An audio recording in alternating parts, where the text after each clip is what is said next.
बिस्मिल्लाहिर्रहमानिर्रहीम, अस्सलाम वालेकुम, गुड मॉर्निंग, खुशामदीद। 24/9 में मैं हूं आपकी मेज़बान सीमल हाशमी। अस्सलाम वालेकुम और मैं हूं अबूज़र मुअज़्ज़म। आप सब गुड मॉर्निंग। सिमल आपको गुड मॉर्निंग। उम्मीद करते हैं दिन आपका खैर से गुजरे हो। इसके साथ साथ जी ओवर द वीकेंड बहुत कुछ हुआ, पॉलिटिकली इंटरनेशनल पॉलिटिक्स में बहुत कुछ हुआ है। लेकिन इससे पहले कि हम आगे बढ़ें और रूटीन की खबरों पर आएँ, हम उमर शरीफ साहब के हवाले से ताज़ियत भी करना चाहते हैं, उनकी फैमिली के साथ अफसोस का इजहार भी करना चाहते हैं, और ये कि वो एक लेजेंड थे और हमेशा हमारे दिलों में जिंदा रहेंगे। बिल्कुल, उमर शरीफ की आज नमाज जनाजा जर्मनी में अदा की जाएगी और उनके बाद उनके जस्दे खाकी को पाकिस्तान लेके आया जाएगा। एक लेजेंड जो है वो, एक एरा जो है वो एंड हो गया उमर शरीफ के साथ। 14 साल की उम्र में उन्होंने अदाकारी शुरू की थी और तब से लेकर जब तक वो टीवी पर आते रहे, उनके मुख्तलिफ शोज में उन्होंने करोड़ों लोगों के चेहरों पर मुस्कुराहटें बखेरी हैं। He was such a great comedian कि आपको उनको सुनकर खुद ब खुद न सिर्फ मजा आता था बल्कि आप उसको एंजॉय करते थे। 90s का एरा तो उनके साथ मंसूब है जी, कॉमेडी से लेकर, क्योंकि हमारा भी बचपन गुजरा है उनको टीवी पर देख देख कर और एंजॉय करते थे। चाहे पाकिस्तान हो चाहे बैरून ममालिक में उनके फैंस हर जगह पर हैं। और जब जैसे उनकी वफात की खबर आई तो इंटरनेशनली बहुत से लोगों ने उनसे इज़हार अफसोस किया, उनकी फैमिली से। और ये यकीनन जब कोई चला जाता है तो उससे कितने लोग मोहब्बत करते हैं, ये बात बहुत क्लियर नज़र आती है। तो डेफिनेटली उमर शरीफ साहब से पूरी दुनिया में एक करोड़ों लोग थे जो उनके फ़ैन थे। और इसके अलावा ये एक बात यहाँ पर बड़ा ज़रूरी है कि 1 साल से वो बीमार थे, क्योंकि 1 साल पहले जब उनकी बेटी का इंतकाल हुआ तो वो बहुत ज़्यादा परेशान हो गए और उसकी वजह से बीमार हो गए। तो ये काफ़ी एक मुश्किल वक्त था, कोरोना के दिन थे, शायद इतना ज़्यादा वो नज़र भी टीवी पर नहीं आए, इसी वजह से लोगों को नज़र नहीं आया कि वो किस कदर बीमार हैं। लेकिन अब चंद हफ्तों से जब वो हॉस्पिटलाइज थे तो सब परेशान भी हुए और उनके इलाज के लिए गवर्नमेंट लेवल पर भी बहुत सी इनिशिएटिव लिए। बिल्कुल, बाकायदा एयर एम्बुलेंस मंगवाई गई और वो इलाज के लिए ही बैरून मुल्क जा रहे थे कि जर्मनी में उनकी तबीयत खराब हुई और जर्मनी के हॉस्पिटल जब उन्हें लेके जाया गया तो वहां पर वो जांबर ना हो सके। अल्लाह ताला उनकी मग़फ़िरत करे और घर वालों को सब्र और तमाम मदाहों को सब्र अता करे, क्योंकि एक खला है जो हमेशा मौजूद रहेगा। डेफिनेटली। और इसके साथ साथ आगे बढ़ते हैं। और आपने जैसा जिक्र किया कि बहुत कुछ वो द वीकेंड हम लोग अक्सर बात करते हैं कि अब मंडे को हम पूछते हैं जी हाँ जी कैसा रहा वीकेंड आपका। तो मैंने तो एक वो टाइमलाइन लगी हुई थी ट्विटर पर, हम सब वेट कर रहे थे। जो ICIJ यानी कि international consortium of investigative journalist जो है, उन्होंने एक तहलका खेज एक दफ़ा फिर से खबरें दे दी हैं पूरी दुनिया में। और कल जैसे 9:30 बजे का टाइम था तो वही हुआ कि 9:30 बजे फिर आपके सामने है पूरी दुनिया से आ गया जी, नाम आ गए। 700 पाकिस्तानियों के नाम है इस पेंडोरा पेपर्स में, जिन्हें पेंडोरा पेपर्स कहा जा रहा है आपका जो टहलका है उसको।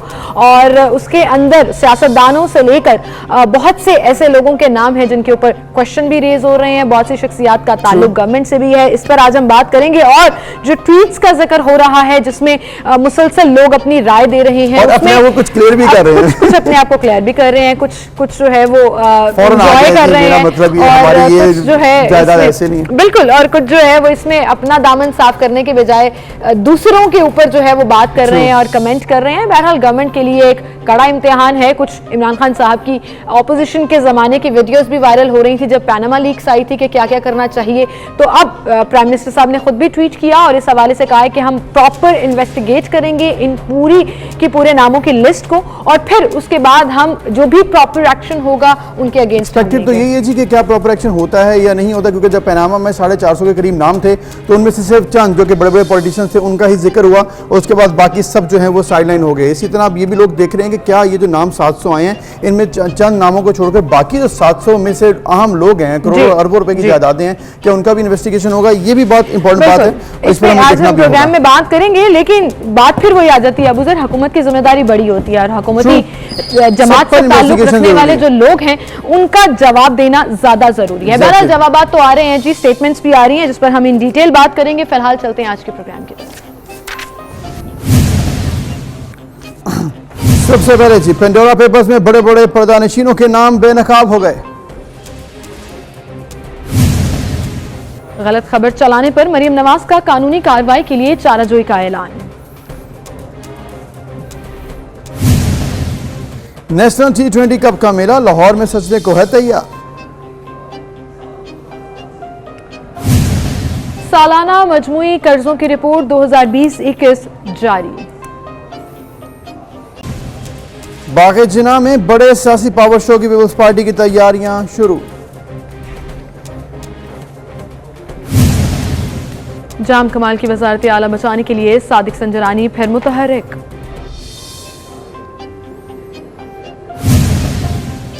हुकूमती पॉलिसियों से नाराज आमिर लियाकत मुस्ताफी।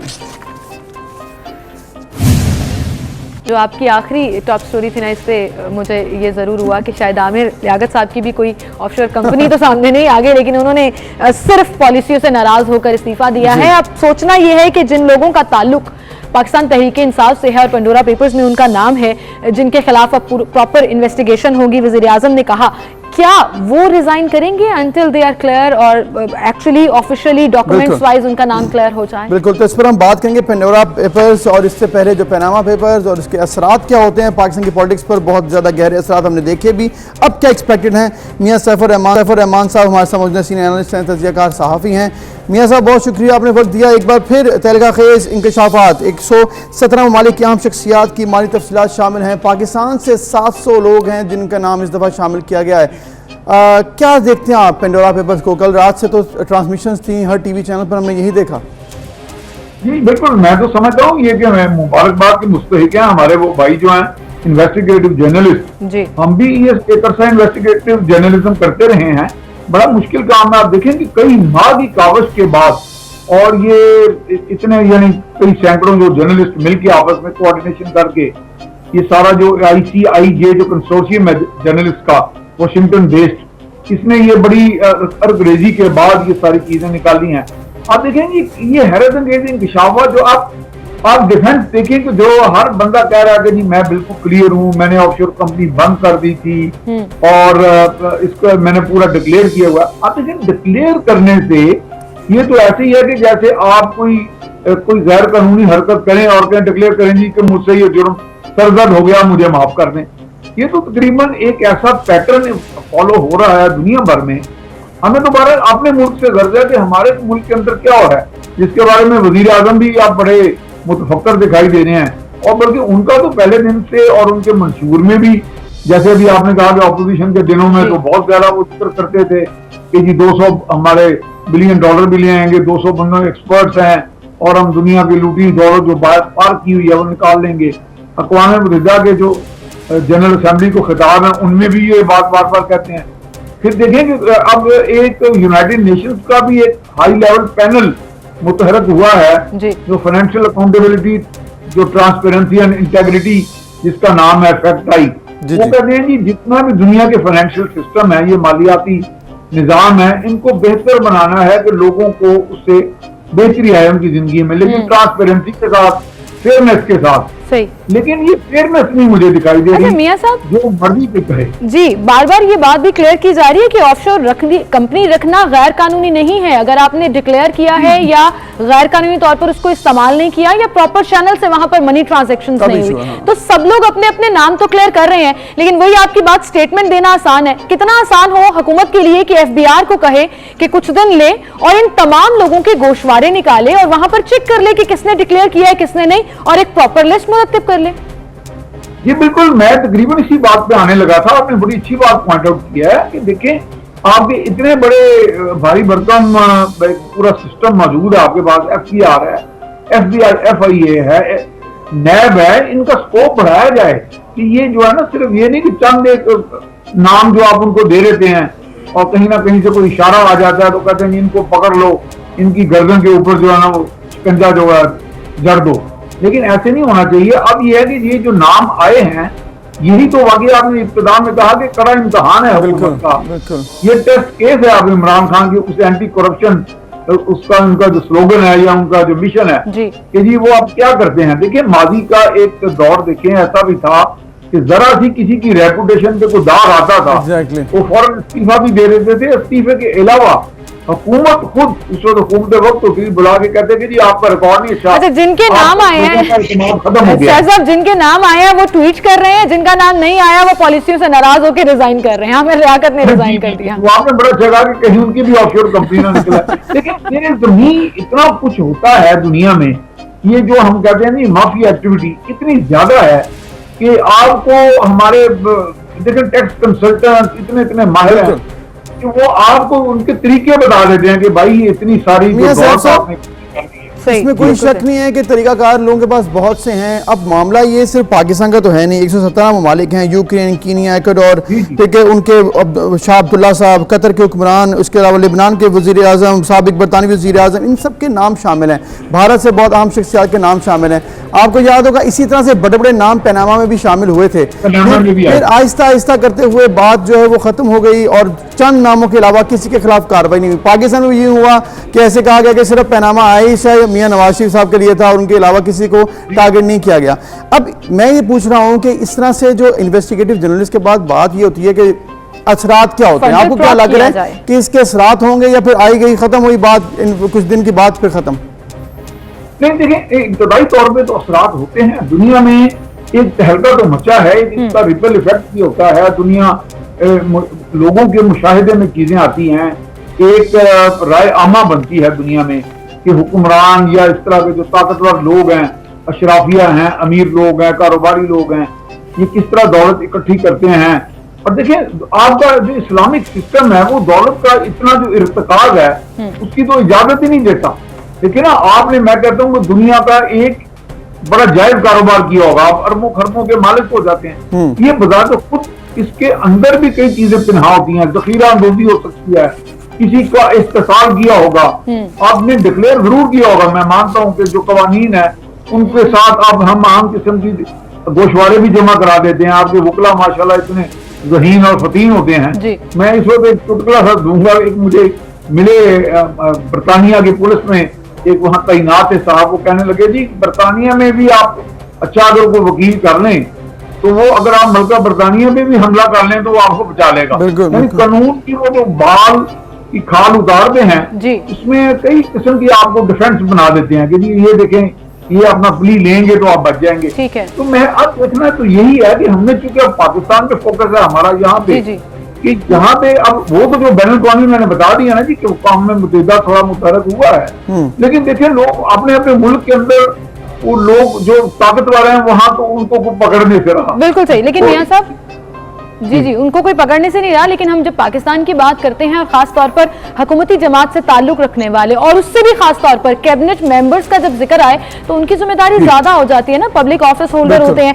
आपके विफाकी वजीर खजाना शौकत तरीन की जो ऑफशोर कंपनी आई है उनका बयान भी सामने आया। कल रात को मैं सुन रही थी, वो एक निजी टीवी पर जब बीपर दे रहे थे तो उन्होंने कहा जी ये तो मेरे ऑफिशियल मैटर्स के अंदर मैंने सरमायाकारी करानी थी और वो पूरी जो भी उन्होंने डिटेल्स दी वो सबको पता है। लेकिन फिर उनके भाई की भी, उनकी भाभी की भी, मतलब उनकी फैमिली की भी कंपनीज हैं और वो भी ये कह रहे हैं कि हमने उस दौर के दौरान ही बनाई थी और डिक्लेयर भी की हुई हैं। क्या ये सिर्फ उनकी स्टेटमेंट ले लेनी चाहिए या एक्चुअली इसके बाद फर्दर इन्वेस्टिगेट करना चाहिए? और वजीर आजम साहब को ये तमाम अनाउंसमेंट करने के साथ साथ ये नहीं कहना चाहिए था कि वो तमाम मेंबर्स थोड़ा साइड पर हो जाएं अंटिल दे आर इन्वेस्टिगेटेड?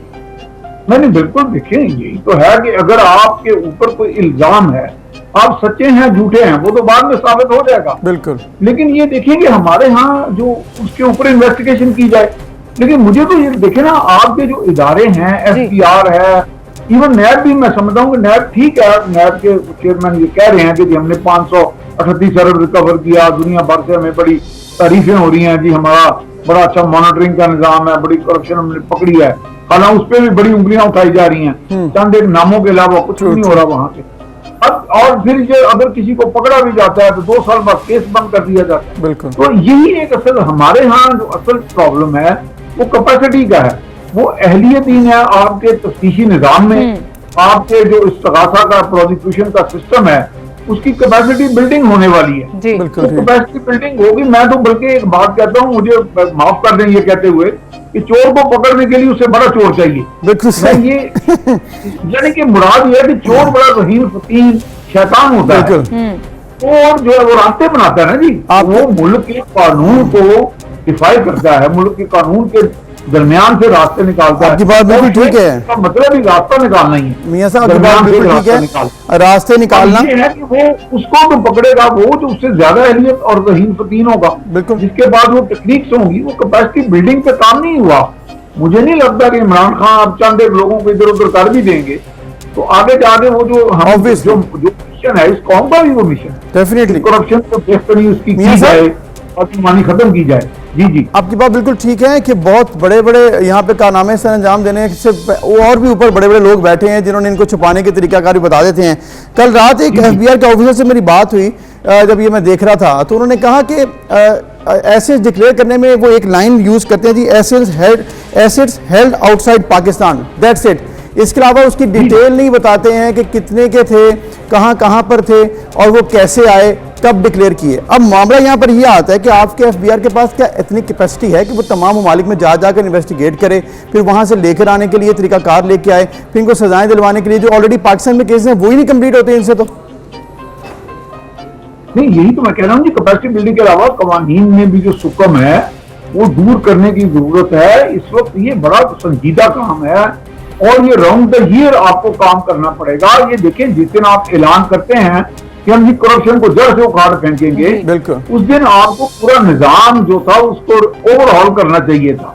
आपको देखना चाहिए था कहाँ लीकेजेस हैं, कहाँ वीकनेसेस हैं, क्या कमजोरियां हैं, हमारे पास कितने इन्वेस्टिगेटर कम है, बाहर के ममालिक से एक्सपर्टीज लेनी है, मुल्क के अंदर एक्सपर्टीज जो है वो लेनी है, फोरेंसिक ऑडिट का निजाम कितना अच्छा है, उस पर काम करना। तो ये काम तो उस पर किया ही नहीं गया। देखिए, वो लोग मानते हैं कि जी इमरान खान इस मामले में बड़े संजीदा हैं। अब वो जो fact I high level panel है जिसका भी मैंने जिक्र किया अक़वाम मुत्तहिदा का, उसकी फिगर्स भी इमरान खान रीट्वीट कर रहे हैं। $7 खरब बैन अवी टैक्स हेवंस में पार्क है। लेकिन चलो, अगर $7 खरब में कुछ 10-12 अरब डॉलर पाकिस्तान को मिल जाए तो तकदीर बदल जाए। लेकिन उसके लिए आपके पास कैपेसिटी क्या है, आपके पास टूल्स क्या हैं, आपके इदारे इस हद तक कॉम्पिटेंट हैं, आपके कवानीन के अंदर जो सुकम है वो आपने दूर किया। जब तमाम इदारे, तमाम कवानीन सिर्फ ऑपोजिशन पर लागू हों तो फिर ये मसाइल पैदा होते हैं, आपके सामने ही है। बहरहाल, जब हम कल ये सारे नाम डिस्कस कर रहे थे तो एकदम पाकिस्तान सरकारी टीवी के ऊपर जुनैद सफदर का नाम चलाया गया, जिसके बाद एक निजी टीवी ने भी चलाया, जिस पर मरियम साहबा काफी नाराज हुई। और उसी वक्त जो 2 जर्नलिस्ट जो पार्ट थे इस पूरे इन्वेस्टिगेशन का, उमर और फखर, उन दोनों ने बड़ा जबरदस्त एक तो काम किया, लेकिन डिनाई किया। उन्होंने कहा इस लिस्ट में कहीं पर भी जुनैद सफदर का नाम नहीं था और हमने बड़ा प्रॉम्प्टली इसको चेक किए, शरीफ खानदान के एक शख्स का नाम चेक किया, जुनैद सफदर का नाम बीच में नहीं था। इस पर आप क्या कहेंगे? क्योंकि नून लीग की तरफ से ये कहा गया कि ये तवज्जो हटाई जा रही है और सिर्फ मीडिया और सोशल मीडिया के ऊपर अब नून लीग के ऊपर बात करने के लिए, अपने नामों को छुपाने के लिए चलाया गया। जी, इससे मिलती जुलती बात मुहम्मद सिलाही की तरफ से भी आई। चौधरी बरादरान के तर्जमान ने कहा कि जी ये पॉलिटिकल विक्टिमाइजेशन है, ये एक सियासी स्टंट है कि हमारा नाम दिया गया। देखिए, दरअसल ये सारे बड़े बड़े जो नामवर लोग हैं ये पैसा तो बहुत बनाते हैं, इसमें कोई शक नहीं है। अब मैं ये डायरेक्ट उन पर इल्जाम नहीं लगा रहा, कहीं कल वो कहें कि जी आपके पास क्या सबूत है, लेकिन पैसा बनने की खबरें हम देखते रहते हैं मीडिया में। उनका नाम तो लिस्ट में है, वो अंडर डिस्कशन है और फर्दर इन्वेस्टिगेशन में सामने आएगा जो भी वो क्लैरिफिकेशन दे रहे हैं। लेकिन जिनका नाम सिरे से लिस्ट में ही नहीं है उनका नाम चला देना और तवज्जो हटाना, ये आपको लगा कि क्या वाकई ऐसे किया गया है? नहीं, मेरा ख्याल है कि हमारे यहाँ पहली बात मैं वही करने, मैं उसी तरफ आ रहा था। पहली बात तो ये है कि ये जो लोग पैसा बनाते हैं इनके पास ऐसी ऐसी टेक्निक्स हैं कि ये यानी कि वो जाहिर ही नहीं होता उनका सारी करप्शन, यानी करप्शन कर भी जाते हैं तो पकड़े भी नहीं जाते। यानी कि दूसरा ये है कि ये बड़े ज़हीन और फतीन लोग होते हैं। दूसरा ये है कि मेरा भी ख्याल है कि इसमें चूंकि जैसे दोनों इन्वेस्टिगेटिव जर्नलिस्ट भी कह रहे हैं कि इब्तदाई उनकी रिपोर्ट में जो भी अभी तक शाया हुई है उसमें उनका नाम नहीं है, तो ये हमारे यहाँ चूंकि ये बहुत ज्यादा आजकल आम है कि इस बात को बस एक प्रोजेक्ट कर देना एक प्रोपेगेंडा के जरिए। तो प्रोपेगेंडा में तो आपको पता है हमारे यहाँ अपोजिशन भी और गवर्नमेंट हुकूमती लोग भी और उनके वो गुमाश्ते भी होते हैं इनके, जो इस तरह की बात आराम से इंसिनुएट कर देते हैं, तो फिर वो एक मीडिया टॉक का हिस्सा बन जाती है। और देखते हैं कि मरियम नवाज इसमें कोई बाकायदा शवाहिद लेके आए, सामने बात करें उनसे। बिल्कुल मियां साहब, आपकी बात बिल्कुल ठीक है, नाराज होने से काफ़ी नहीं है। और अक्सर ऐसे होता है जब ऐसी खबरें आती हैं, 700 नाम हैं, ऑब्वियसली किसी ने देखे नहीं है, एक नाम उठाकर कोई भी नाम डाल दिया, उस पर खबरें जो है वो बन जाती हैं, लेकिन बाद में 1-2 दिन में ये सब कुछ क्लियर हो जाएगा। 700 नाम को बहुत बड़ी लिस्ट नहीं है, सब कुछ नाम सामने आ जाएंगे। बात वही है कि इन 700 नामों में अगर 7 वुज़रा हैं, या वो लोग हैं जो मुशीरान हैं, या वो हैं जिनका नाम वज़ीर-ए-आज़म से जुड़ा हुआ है, कहीं ना कहीं पर उन्होंने उनके साथ एक वक्त गुजारा है, आपको नहीं लगता कि उनको फौरी तौर पर इस्तीफा दे देना चाहिए था, अपनी पोजीशन से हट जाना चाहिए था, जो कि वज़ीर-ए-आज़म साहब पहले क्लेम करते थे, और यही एक बेहतर हल होता है? आपने अगर अकाउंटेबिलिटी की तरफ जाना हो, ये सिर्फ बातें करना यहाँ पर काफ़ी नहीं है, आपको क्या लगता है? देखिए नहीं, शफाफियत जो है वो घर से शुरू होनी चाहिए, एहतसाब घर से शुरू हो। बिल्कुल सही। तो वो घर से तो यही है कि जब आप कोई अच्छी मिसाल नहीं कायम कर सकते तो लोग तो फिर आप पे उंगलियां उठाएंगे। आप भले खुद करप्शन ना करते हो वजीर आजम, लेकिन अगर वजीर आजम के पास उनकी काबीना के अरकान और उनके बिल्कुल जो किचन कैबिनेट के लोग और मुतमद खास जो हैं, और जिनके फैसल बौगा साहब आप ले लें, जिनके ऊपर वो अपनी जान निछावर करते हैं, अगर ये लोग मशकूक हो जाते हैं इनका किरदार, देखिए मैं अभी बात कर रहा हूँ शक, तो मशकूक होने से भी तो क्रेडिबिलिटी खत्म हो जाती है ना जी। क्रेडिबिलिटी तो भाई, क्रेडिबिलिटी भी तो एक इमेज का ही नाम है ना जी। आपका रख रखाव, आपका लेन देन दुनिया में अगर वही शफाफ नहीं है, या उस पर उंगलियां उठाई जा सकती हैं, या उसके बारे में कोई शकूक व शुबात आ गए, रिपोर्ट्स आ गई, तो फिर तो एक लम्हे में इन लोगों को खुद ही मेरा ख्याल एक अच्छे मॉरल ग्राउंड पे। लेकिन यह सब कितनी अजीब बात है ना कि आप ऑपोजिशन लीडर से मशवरा नहीं करते आम मामलात पर, जो इवन कानून में भी लिखा है कि वो मुल्जिम है नैब के, और दूसरी तरफ आपके कैबिनेट के अंदर के अहम मेंबर्स जो हैं उनके ऊपर एलिगेशन लगे, तो मुल्जिम तो वो भी हो गए until their name is clear. तो ये मामला तो क्लियर आउट होने की जरूरत है। ये सिर्फ कह देना कि इन्वेस्टिगेशन होगी, ये तो बड़ी ज्यादती वाली बात है। नहीं, देखें यही तो बात मैं कह रहा हूँ कि इसमें प्रैक्टिकल स्टेप्स जो हैं वो लिए जाएं, बजाय कि आप नारे लगाएं, और नारों से तो लोग आप बेजार हो गए और लोग समझ रहे हैं कि जनाब वो जो हमें एक मनोसलवा आना था, करप्शन का लूटा हुआ पैसा जो था वापस मुल्क में आना था, और मुल्क की तकदीर बदलनी थी, लोगों को रोजगार मिलना था, सनतें लगनी थी, वो कहाँ पे कहाँ गया, और ये शायद ये महज एक ड्रामा है। तो ये ड्रामा तो लोग अब उनसे नहीं चलेगा, अब ये ड्रामा नहीं चलेगा, इसके लिए प्रैक्टिकल एग्जाम्पल सेट करनी पड़ेगी। बिल्कुल ठीक, एग्जाम्पल सेट करनी पड़ेगी। ये पाकिस्तान की गवर्नमेंट के लिए और पाकिस्तान के आगे आने वाले वक्त के लिए बहुत ज़रूरी है। मियां सैफुर रहमान साहब हमारे साथ मौजूद थे, और ये बात तो चलती रहनी है। पेंडोरा पेपर्स एक नया पेंडोरा बॉक्स खोल चुके हैं, इसमें कोई दो राय नहीं है, कोई शक नहीं है, लेकिन हम देखते हैं कि आने वाले दिनों में गवर्नमेंट इस पर क्या करती है। बिल्कुल, एक अदारे की तरफ से स्टेटमेंट आती है, ये सब अपने अपने ट्विटर के ऊपर क्लियर करते रहेंगे, जी हमने डिक्लेयर किया था। एनीवेज जी, एक ब्रेक लेते हैं, दोबारा हाजिर होंगे।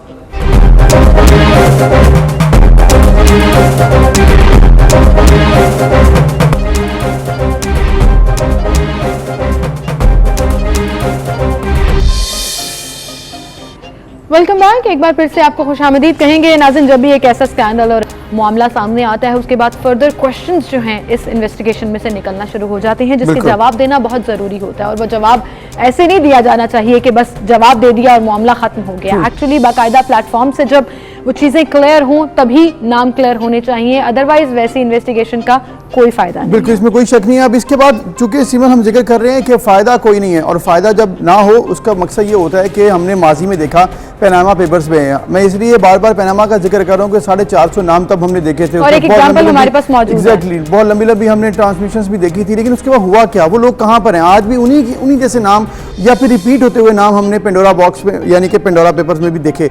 अब ये तमाम मामला होता है, पेपर से एक्चुअली पेंडोरा बॉक्स का लफ्ज़ जो है वो काफी सिमिलर है। एग्जैक्टली।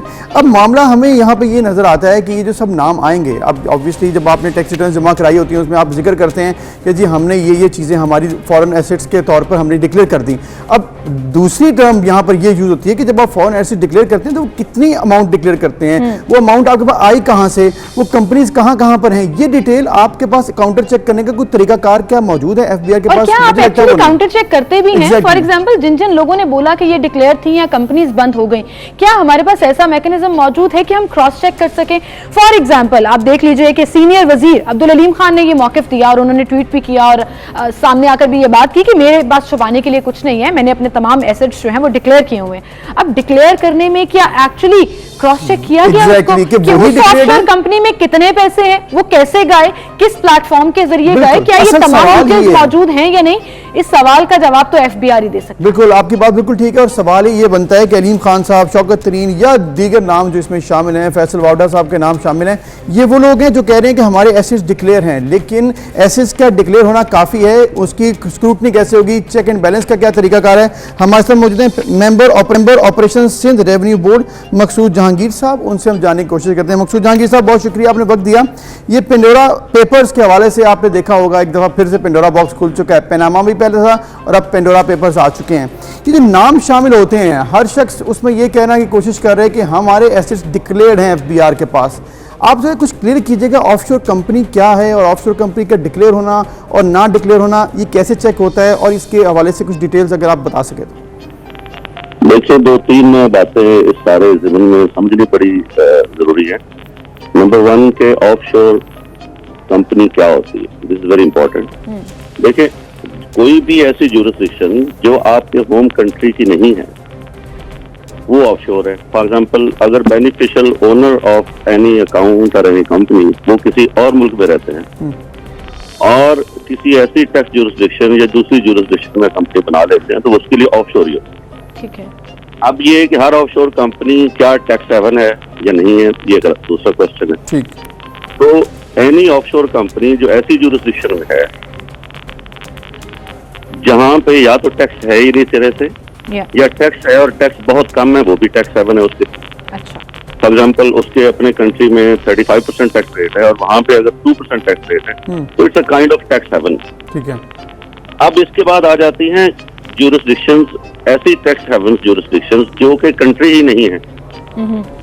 इस तरह की पाकिस्तान की दुनिया में बेशुमार ऐसी, लग्जमबर्ग में है, नीदरलैंड्स में है, पनामा है, ब्रिटिश वर्जन आइलैंड है, आइल ऑफ मैन है, you know there lot many ऐसी जुरिस्डिक्शंस हैं जो कि पर्पसफुली वो कंट्री नहीं है, ना ही वो कंट्री का उनके पास स्टेटस है under the world record with the UN. तो वो हेवन इसलिए कहलाती हैं कि उनका किसी के साथ भी टैक्स ट्रीटी नहीं होती। ठीक है। ठीक है। जब वो एज कंट्री नहीं है और उनकी टैक्स ट्रीटी नहीं है तो वो बाउंड नहीं है किसी भी मुल्क को, किसी भी इदारे को कोई भी इंफॉर्मेशन देने की। ठीक है। तो इस वजह से ये जो ऑफशोर कंपनी का डिक्लेयर होना ना होना, एक जगह एक इम्पोर्टेंट बात है। इस फर्ज करो एक आदमी ने ऑफशोर कंपनी बनाई और डिक्लेयर भी कर दी, ठीक है, लेकिन उसके अंदर कितनी ट्रांजैक्शंस हुई, कितनी अमाउंट उसमें डली और उससे आगे कहाँ किस किस सोर्स से वहाँ पैसे पहुंचे, कब पहुंचे और कहाँ उससे निकल के आगे इन्वेस्टमेंट हुई, क्योंकि ऑफशोर कंपनी खुद वहाँ पैसा बहुत थोड़ा पड़ा होता है। मेजॉरिटी उसके पैसे वहाँ जाते हैं, they keep them at times, और उस ऑफशोर कंपनी के नाम दूसरी दुनिया में बिजनेसेस और एसेट्स परचेज करते हैं। ठीक है।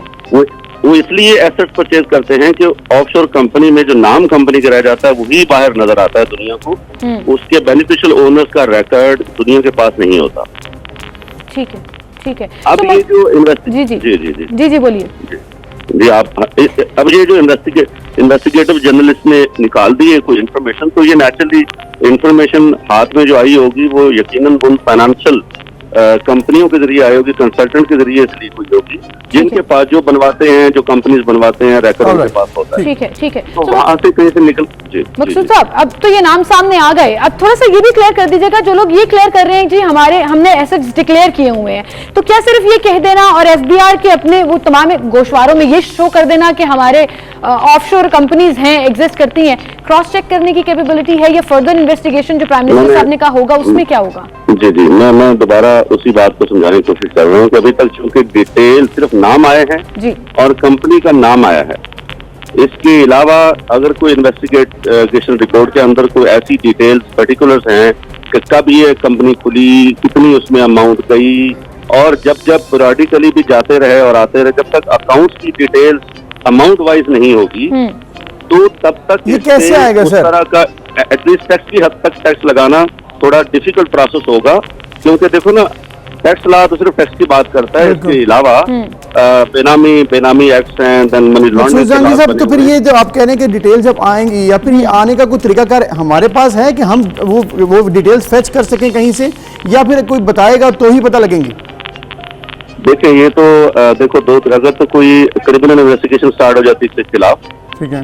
जो कि हमारे इन्वेस्टिगेशन, क्रिमिनल इन्वेस्टिगेशन के इदारे हैं वो करें, ठीक है। तो वो तो उनसे ही डिटेल्स ले सकते हैं। जो बंदा है बेनिफिशियरी उसी के पास सब डिटेल्स होंगी, क्योंकि एग्जैक्टली बाहर की दुनिया से, उन ऑफशोर डेस्टिनेशन से, क्योंकि मेजॉरिटी जैसे मुझे ब्रिटिश वर्जन आइलैंड की कंपनियां नजर आ रही है, मैं देख रहा हूँ, तो वहां से इंफॉर्मेशन लेना as entity, as Pakistan, as country, थोड़ा डिफिकल्ट पार्ट है। बिल्कुल सही, बिल्कुल सही। मकसूद साहब, बहुत शुक्रिया आपका कि आपने बड़े अच्छे तरीके से क्लियर कर दिया कि ऑफशोर कंपनियों से क्या मुराद है, टैक्स इवेजन से क्या मुराद है, और फिर हम कितने आराम से क्लियर हो जाएंगे, क्योंकि ना तो एफबीआर की इतनी कैपेबिलिटी है, ना ही पाकिस्तान, जैसे उन्होंने इंडियन बोल भी दिया कि पाकिस्तान को उस तरह से सपोर्ट मिलेगी अगर आप क्रॉस चेक करेंगे। टैक्स हेवन से क्या मुराद है ये भी मालूम हुआ, और इसलिए टैक्स हेवन में ही पैसे जमा होते हैं, वहीं पर अकाउंट्स खुलते हैं, ताकि बाद में वो इतनी आसानी से फेच ना हो सके, इतनी आसानी से डिटेल्स आ ना सके। यही इस वक्त प्रॉब्लम अभी भी है और लास्ट टाइम भी थी। बिल्कुल। इसी के साथ हम एक ब्रेक की तरफ चलते हैं, दोबारा हाजिर होंगे।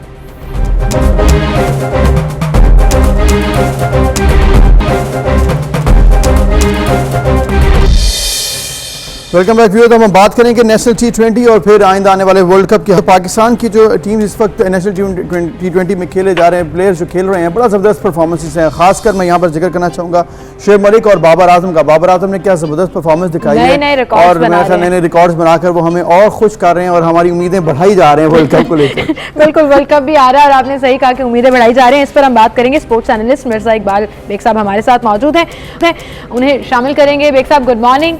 और नेशनल T20 का जो मेला सजा हुआ है, इसमें प्लेयर्स बड़ा खुलकर सामने आ रहे हैं, बड़ा जबरदस्त परफॉर्म कर रहे हैं, कैसा देख रहे हैं आप इसको?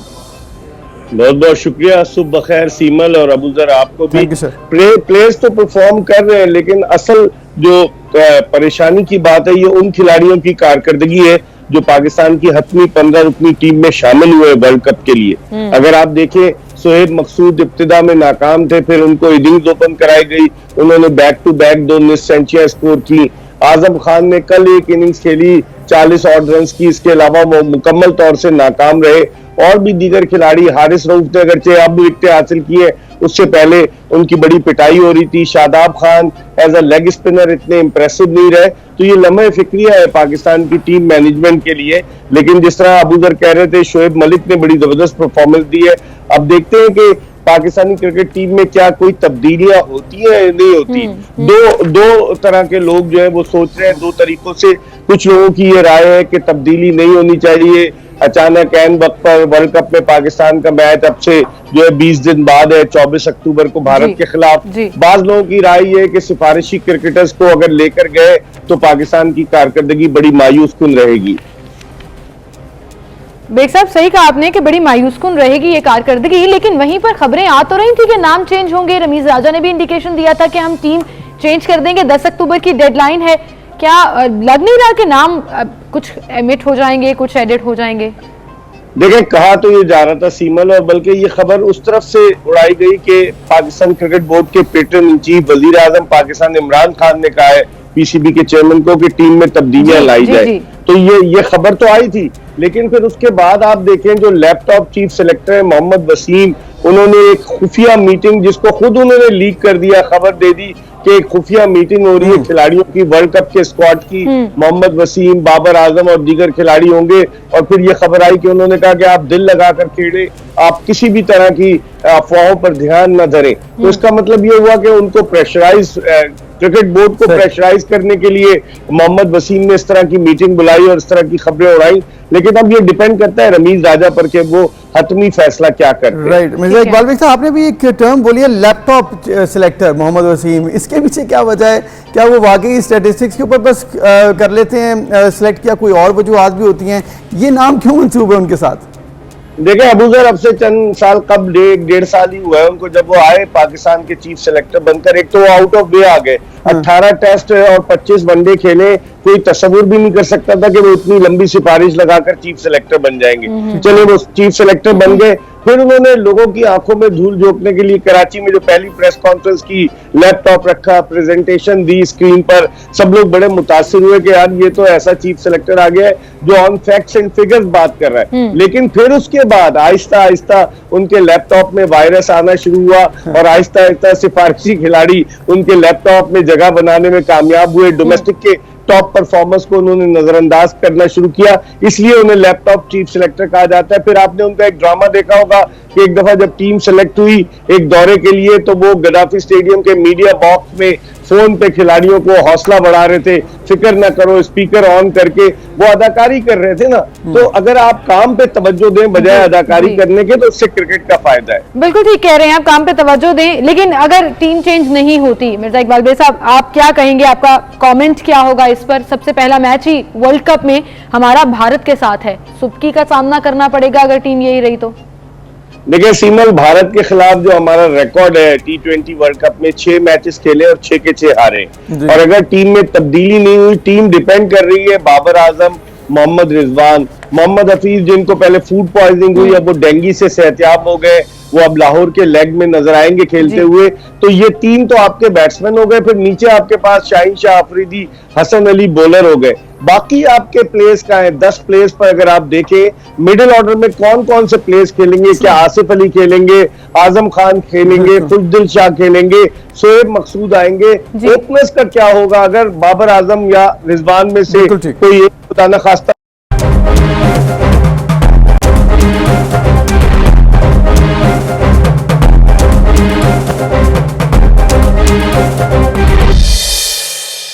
वेलकम बैक, एक बार फिर से आपको खुशामदीद कहेंगे। पेंडोरा पेपर्स ही हो रहा है हर तरफ, लेकिन वहीं पर पाकिस्तान तहरीक इंसाफ के जो वर्कर्स हैं, जो लोग हैं, सपोर्टर्स हैं, वो इस जरूर खुश हैं कि प्राइम मिनिस्टर साहब सुर्खरू हो गए हैं कि उनका नाम इस लिस्ट में। बल्कि कल ये भी कहा गया कि इंटरनेशनल सादिक और अमीन है वो भी हो चुके हैं, पहले शहबाज शरीफ साहब के हवाले से ये टर्म ज़ेरे गर्दिश रही है। इसके अलावा अब ये मामला किस हद तक जा सकता है, क्या हो सकता है, क्योंकि पाकिस्तान में ये बहुत ज़रूरी होता है ये चीज़ देखना कि सिर्फ इशू नहीं है, इशू के बाद उसके इफेक्ट्स क्या होंगे। हमारे साथ अंजुम रशीद साहब मौजूद हैं, सलमान आबिद साहब भी मौजूद होंगे कॉल पर, उनसे हम जानने की कोशिश करेंगे वो इस चीज़ को कैसे देखते हैं। अंजुम रशीद साहब, सबसे पहले आप बताइएगा कि एक बार फिर वही सूरत हाल जो पनामा के बाद पाकिस्तान में हमने देखी थी कि बड़े बड़े नाम, ऑफ शोर कंपनीज और उसके बाद क्या हुआ वो भी सबके सामने है। अब आप क्या एक्सपेक्ट कर रहे हैं? अच्छा, बात यह है कि अब तक जो डॉक्यूमेंट मीडिया में सामने आए हैं, इन डॉक्यूमेंट की बुनियाद पर किसी भी फर्द के खिलाफ पेंडोरा पेपर्स और पेंडोरा लीक्स का मुकदमा चलाया ही नहीं जा सकता। ठीक है। मुकदमा चलाने के लिए जो इन अफराद की, जिनमें अलीम खान और दूसरे लोग हैं, इन्होंने जो कंपनियां खोली हैं उसके ओरिजिनल डॉक्यूमेंट चाहिए। वो ओरिजिनल डॉक्यूमेंट जो है वो पहले शायद गवर्नमेंट ऑफ पाकिस्तान कोशिश करती तो नहीं मिल जाते, या गवर्नमेंट ऑफ पाकिस्तान कोई भी कोशिश करता कोई तो मिलने के इम्कानात बहुत कम थे, क्योंकि वो सीक्रेट होते हैं, वो देते नहीं है। लेकिन फिर भी अगर कोई एक आध इम्कान भी था तो अब वो बिल्कुल दरवाजे बंद हो गए हैं। पाकिस्तान की गवर्नमेंट चाहे भी तो उन इदारों से जहां पर इनकी कंपनियां रजिस्टर हैं उनसे रजिस्ट्रेशन के ओरिजिनल डॉक्यूमेंट और ट्रांजैक्शन कितनी हुई है, कितने पैसे आए हैं, कितने पैसे गए हैं, कहां से आए हैं, कहां से गए हैं, क्या खर्च हुए हैं, इसकी तफसीलात जब तक न मिले इनके खिलाफ मुकदमा नहीं चल सकता। इसलिए सारे के सारा सिर्फ मीडिया के लिए है, लोगों की तफन्नुन तबाह के लिए है। It's only a recreation. इसका कोई नतीजा नहीं निकल सकता, क्योंकि इसकी बुनियाद पर कोई मुकदमा चल ही नहीं सकता। और मुकदमा चलाने के लिए ओरिजिनल डॉक्यूमेंट और ओरिजिनल इन्वेस्टिगेशन चाहिए। वो इन्वेस्टिगेशन पाकिस्तान गवर्नमेंट करने की या नैब की तो पोजीशन में नहीं है, कैपेबिलिटी ही नहीं है, इतनी कैपेबिलिटी नहीं है, कैपेसिटी नहीं है। सलमान आबिद साहब हमारे साथ मौजूद हैं, उन्हें हम शामिल करते हैं। सलमान साहब, देखा आपने ये पेंडोरा बॉक्स के पेंडोरा पेपर्स, अंजुम रशीद साहब कह रहे हैं फर्दर कुछ नहीं हो सकता, प्राइम मिनिस्टर साहब कह रहे हैं मैं इन्वेस्टिगेट करूंगा और फाइनल जो रिजल्ट है वो आवाम के सामने लेकर आएंगे। हम कुछ भी नहीं कर सकते। प्राइम मिनिस्टर ने तो यही कहना था ना कि वो तमाम मामला को इन्वेस्टिगेट करेंगे, लेकिन सवाल वही है जो अंजुम रशीद ने उठाया है कि इन्वेस्टिगेशन के कॉन्टेक्स्ट में उसकी इन मुकदमात की या इन मामला की जो सेहत है वो किस हद तक क्रेडिबल है। क्योंकि मैं कल उमर सीमा से सुन रहा था, उन्होंने कहा कि देखिए मैं तो फतवा तो नहीं दे सकता, ना मैं कोई जज हूँ, ये तो बुनियादी तौर पर फर्दर इन्वेस्टिगेशन होनी है। अभी जिन लोगों के नाम आए हैं उनमें से आपने देखा कि बहुत से लोगों ने डिनाई किया है, कुछ शौकत तरीन ने डिनाई किया है, मूनस इलाही ने डिनाई किया है, अलीम खान ने डिनाई किया है। तो मेरा ख्याल है ये इन्वेस्टिगेशन तो होगी और देखा जाएगा कि इन्वेस्टिगेशन के अंदर से ऐसे डॉक्यूमेंट मिल सकते हैं, हो सकते हैं जिनकी बुनियाद पे फर्दर की कार्रवाई हो सकती है, वो देखना पड़ेगा। लेकिन बहरहाल एक चीज तो है कि ये पाकिस्तान के अंदर वो मनी लॉन्ड्रिंग का मामला हो, ऑफशोर कंपनियों के मामला हो और फाइनेंशियल ट्रांजेक्शन के इशू हो, ये हमेशा से इशू तो रहा है और ये मीडिया में जेर बहस भी रहेगा अच्छा, कुछ लोगों ने बकायदा, आपको पता 2 दिन से बकायदा प्रोपेगेंडा शुरू किया हुआ था कि इमरान खान की ऑफशोर कंपनियां भी सामने आने वाली हैं, वो तो कुछ ना निकला। तो उस लिहाज से तो पीटीआई अपने आप को सोशल समझती है, लेकिन ये जो फैसल वाडा का मामला है, मीनत इलाही के मामला है, खुसरो बख्तियार के मामला है, ये पहले भी सलमान साहब, इवन वो लोग नहीं, सलमान साहब जो आप कह रहे हैं, उन्होंने डिनाई नहीं किया, वो ऑफशोर कंपनीज एग्जिस्ट करती हैं, उन्होंने कहा हमने डिक्लेयर की हुई हैं, किस हद तक डिक्लेयर की हुई है, और we have to take their word for it. जी जी, देखिए, अगर ऑफशोर कंपनी बनाना गलत काम नहीं है जी, ठीक है, अगर आपने बिल्कुल ठीक है। उनको अपने मामलात को डिक्लेयर किया हुआ है और अपनी फाइनेंशियल ट्रांजेक्शन जो है वो ट्रांसपेरेंट तरीके से की हुई है, तो फिर तो कोई इतराज नहीं है। बिल्कुल ठीक। सलमान साहब, इसमें मामला थोड़ा सा टेक्निकल यहाँ पर ये आता है। अभी पिछली ब्रेक में हमारे साथ मकसूद जहांगीर साहब से, जो कि एफबीआर से उनका ताल्लुक है, वो बता रहे थे कि ऑफशोर कंपनी का डिक्लेयर होना ना डिक्लेयर होना एक अलग मामला है। ये कहाँ पर ऑफशोर कंपनीज बनी, यानी कि टैक्स हेवंस में बनी है, जहाँ से हम रसाई नहीं ले सकते, हमारे और उनके ममालिक के दरमियान वो कानून मौजूद नहीं है कि हम वहाँ से फेच कर सकें ये तमाम डिटेल्स। अगर वो डिटेल्स ले ही नहीं सकते हैं तो फिर इन डिटेल्स होने का फायदा नहीं, क्योंकि हमारे पास कानून नहीं है, तो फिर उसका फायदा क्या? देखिए, मेरी पहली बात, जैसे अंजुम ने भी कहा था कि कानूनी तरीके से तमाम चीजों को परसू करना बड़ा मुश्किल है, लेकिन हमारे यहाँ इस तरह के मामला को पॉलिटिकल टूल के तौर पे बहुत इस्तेमाल किया जाता है। आपने पनामा का मामला भी देखा था, अपनी पंडोरा बॉक्स भी आ गया, इसका भी आप देख रहे हैं। तो लेकिन लगता ही है कि मीडिया के अंदर पॉलिटिकल टूल के तौर पर ये बहुत ज्यादा इस्तेमाल होगा, बैशिंग होगी, पॉलिटिकल बैशिंग बहुत ज्यादा होगी, एक दूसरे के खिलाफ पॉलिटिकल स्कोर करने की कोशिश की जाएगी। अभी आप देखिए कि आज ही के दिन तमाम टीवी टॉक शोज के अंदर आपको अपोजिशन के लोग ये कहेंगे कि ये जो 5 वजीर हैं ये फौरी तौर पर इस्तीफा दें, और जब तक ये इस्तीफा नहीं देंगे तो फिर मामला आगे चलेगा नहीं, इमरान खान के ऊपर सवालिया निशान उठाए जाएंगे। तो मुझे लगता है कि मीडिया के अंदर काफी मवाद इकट्ठा हो गया। लेकिन आपको नहीं लगता वाकई रिजाइन कर देना चाहिए? आपको नहीं लगता वाकई रिजाइन कर देना चाहिए ताकि नाम जो है वो क्लियर हो जाए?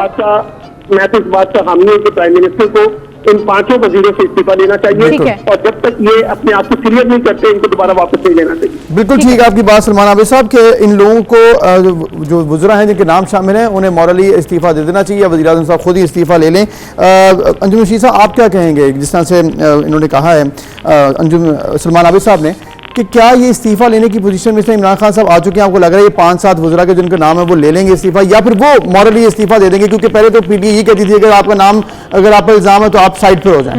देखिए, इस्तीफा देने का मतलब ये है कि जैसे जहांगीर शौकत तरीन ने कहा है कि उन्होंने ऑफशोर कंपनियां खोली थी लेकिन उसके अंदर कोई ट्रांजैक्शन नहीं हुई।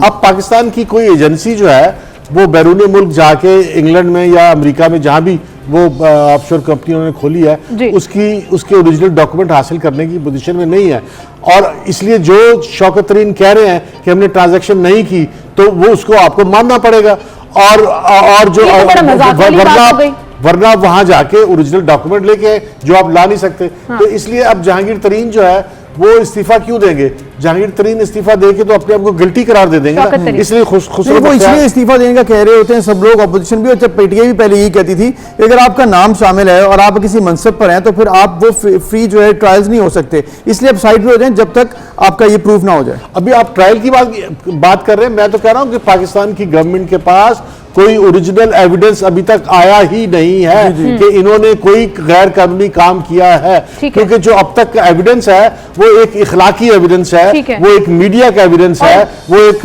टेलीविजन का और एक अखबार का एविडेंस है। उस एविडेंस की बुनियाद पर अदालत जो है वो किसी को सजा नहीं दे सकती। हालांकि ये बात तो प्रूवन है, ये बात तो इसका एक परसेप्शन की हद तक ये बात दुरुस्त है कि खुसरो बख्तियार ने जो है वो बड़े पैमाने पर जो है मनी लॉन्ड्रिंग किया। ठीक है, लेकिन फिर यहाँ पर पनामा पेपर्स का जब जिक्र करें तो आपने प्राइम मिनिस्टर, उस वक्त के प्राइम मिनिस्टर के ऊपर ये तमाम सवाल लगा के और उनको फारिग कर दिया हुकूमत से, और अब जब पेंडोरा बॉक्स आ रहा है तो आप कह रहे हैं आप कुछ साबित नहीं कर सकते और उनके ही जो वो कह रहे हैं उनको मानना पड़ेगा। सलमान आबिद साहब जैसे अभी जिक्र कर रहे थे कि अखलाकी तौर पर तो इनको रिजाइन कर देना चाहिए, लेकिन हमारे इदारों में क्या इतनी कैपेबिलिटी और कैपेसिटी मौजूद है कि आपको लगता है कि फर्दर ये प्रॉप होगा, या बस जैसे पनामा की दफा हुआ था 1-2 नामों के ऊपर बात हुई और बाकी मामला खत्म हो गया, यहां भी ऐसे ही होना है? जी, मेरा ख्याल ऐसे ही होगा जैसे पनामा के अंदर हुआ था। कोई बहुत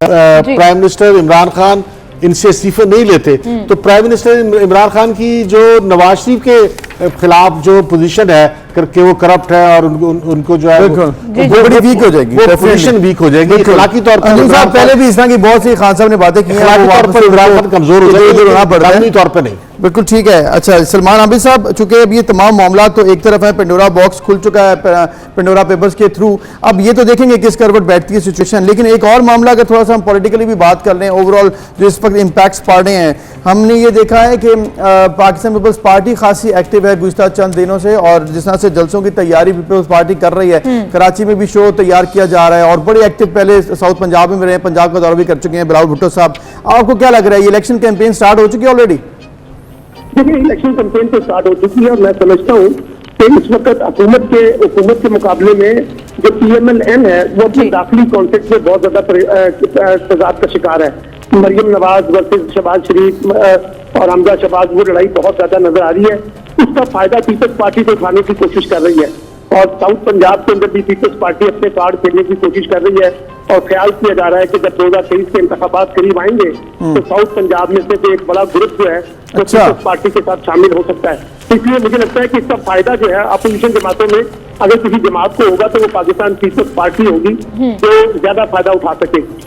ठीक है, ज्यादा फायदा उठा सकेंगे। अंजुम रशीद साहब, आप क्या कहेंगे पीपल्स पार्टी के इस तरह एक्टिव होने पर? और दूसरा, एक और पॉलिटिक्स करने के लिए पॉलिटिकल पार्टीज को भी टॉपिक मिल गया है, तो अब ऐसा लग रहा है कि जलसों और प्री इलेक्शन कैंपेन जो चल रही है उसके अंदर अब पेंडोरा होगा। देखिए, एक तो ये कि बिलावल जो 17 अक्टूबर को जलसा कर रहे हैं, ये तो ये है कि पाकिस्तान में दहशतगर्दी के खिलाफ और इंतहा पसंदी के खिलाफ जो सबसे मजबूत आवाज है वो बिलावल की है, वो बेनज़ीर की थी। और बेनज़ीर जो है वो उसने बहादुरी के साथ, और वो वाहिद पॉलिटिशियन थी जिन्होंने दहशतगर्दी को चैलेंज किया था, इंतहा पसंदी को चैलेंज किया था। इंतहा पसंदी की वजह से आज भी पाकिस्तान की जमहूरियत को खतरा है, पाकिस्तान की मईशत को खतरा है, पाकिस्तान की समाजी आज़ादियों को खतरा है, और आज भी दुनिया के मुख्तलिफ ममालिक पाकिस्तान के बारे में इंतहा पसंदी के बारे में शकूक रखते हैं। FATF उसी तलवार का एक हिस्सा है। लेकिन जो साउथ में हुआ है वो साउथ में बिलावल भुट्टो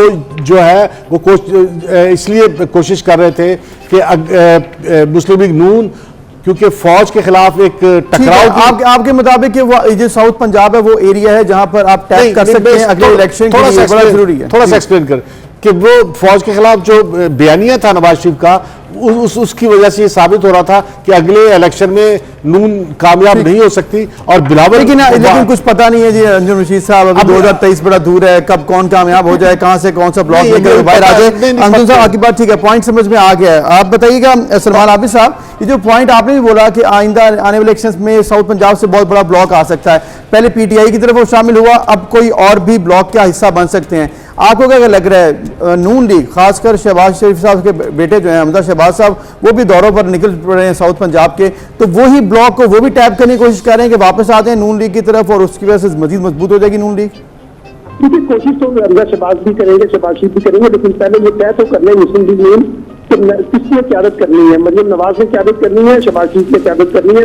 वहाँ तो अभी लड़ाई इस बुनियाद के ऊपर विरासत की लड़ाई हो रही है, ये मुस्लिम लीग नून की लड़ाई नहीं है, बल्कि शरीफ खानदान में विरासत की लड़ाई हो रही है और उसका नुकसान पार्टी को हो रहा है और उसका फायदा पीपल्स पार्टी उठाने की कोशिश कर रही है, मैंने देखा है।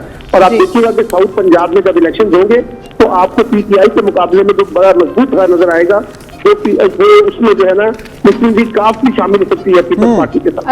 अच्छा, मुस्लिम लीग काफ शामिल हो सकती है। अच्छा, डायनामिक्स बड़े चेंज हो रहे हैं, वो साउथ पंजाब का जिक्र करें या बलूचिस्तान का जिक्र करें, जरा उस पर भी कमेंट कर दीजिएगा। सलमान आबिद साहब, वज़ीर आला बलूचिस्तान जाम कमाल ने बलूचिस्तान अवामी पार्टी के नाराज अरकान से राब्ते तेज कर लिए हैं, इसको आप कैसे देखते हैं? सादिक संजरानी साहब भी मुतहरिक हो गए हैं।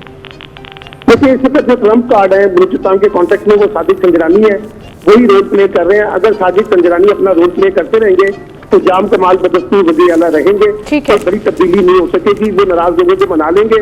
लेकिन 2023 के इलेक्शन में आप देखिएगा कि जो सादिक संजरानी साहब हैं वो एक बड़ा रोल प्ले करेंगे बलूचिस्तान नेशनल पार्टी के कॉन्टेक्ट में बलूचिस्तान में, और वो आगे कोशिश करेंगे कि वो खुद अपने आप को वज़ीर आला के तौर पर पेश करें। सही, लेकिन सलमान आबिद साहब, अब चूंकि बलूचिस्तान की पोजीशन अभी क्लियर नहीं है, आपको लग रहा है इजलास तो वो आया नहीं है, तरीके अदम-ए-एतमाद के हवाले से ये नाराज अरकान मान जाएंगे? क्योंकि अक्सर ऐसे लगता है कि बलूचिस्तान में जितने अरकान है वो मना लिए जाते हैं किसी न किसी तरीके से। तो तरक्याती फंड का है, जब उनको पैसे वगैरह मिल जाए, डेवलपमेंट फंड मिल जाए तो ये लोग मान जाते हैं और सादिक संजरानी उसी के ऊपर काम कर रहे हैं।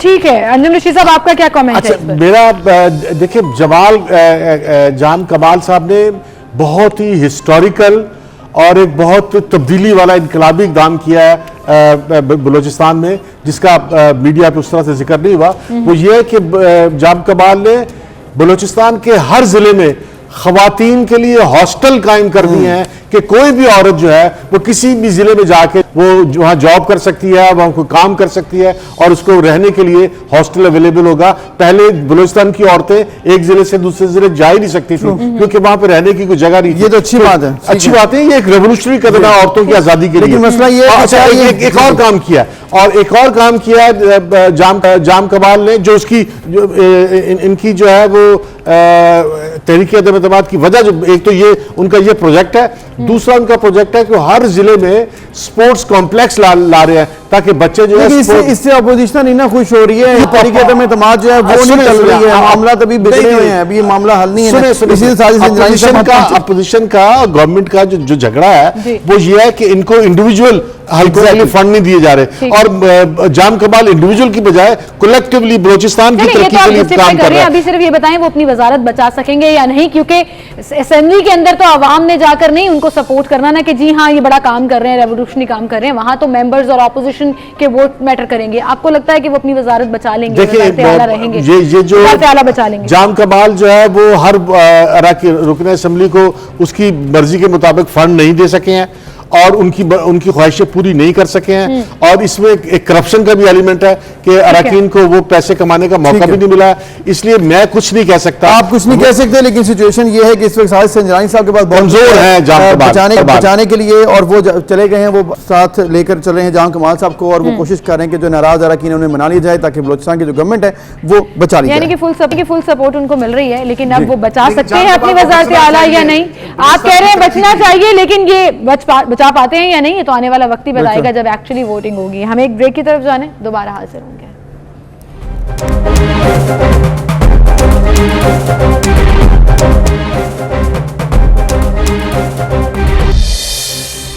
Welcome back viewers. अब हम बात करेंगे एक ऐसे इशू के ऊपर जो कि आम इंसान का इशू है। पेंडोरा बॉक्स और पेंडोरा पेपर्स तो आम लोगों का मसला नहीं है क्योंकि वो बड़े बड़े अकाउंट्स हैं, लेकिन एक मसला आम लोगों का है, वो है सीएनजी की कीमतों में इजाफा हो रहा है, पेट्रोलियम मसलों में भी इजाफा हो रहा है, सब्जी दालें रोज़मर्रा की जो अशिया ज़रूरियाँ हैं उनकी कीमतों में होश रुपा इजाफा हो रहा है, कोई उसको रोकने के लिए लगता है तैयार ही नहीं। फिर ये कहा जाता है कि आम आदमी सीएनजी और पेट्रोल उस तरह से इस्तेमाल नहीं करता, लेकिन उसका इम्पैक्ट अशिया खुलनोश के ऊपर आता है और फिर ट्रांसपोर्टेशन जब महंगी होती है, किरायों में जब इजाफा होता है तो फिर सब्जियां दालें फल हर चीज के ऊपर उसका इम्पैक्ट पड़ता है। मुख्तलिफ हम रिपोर्टर्स से बात करेंगे मुख्तलिफ शहरों से और देखेंगे कि वहां पर इस वक्त सूरत हाल क्या है। सबसे पहले हम रुक करेंगे कराची का, जहां से सैयद वसीम हमें ज्वाइन कर रहे हैं, लाहौर से हमें हसनैन औलख ज्वाइन करेंगे। सबसे पहले कराची, वसीम, सीएनजी की कीमतों में इजाफा हुआ, क्या कहना है शहरियों का? महंगाई का ग्राफ मुसलसल ऊपर जाता जा रहा है।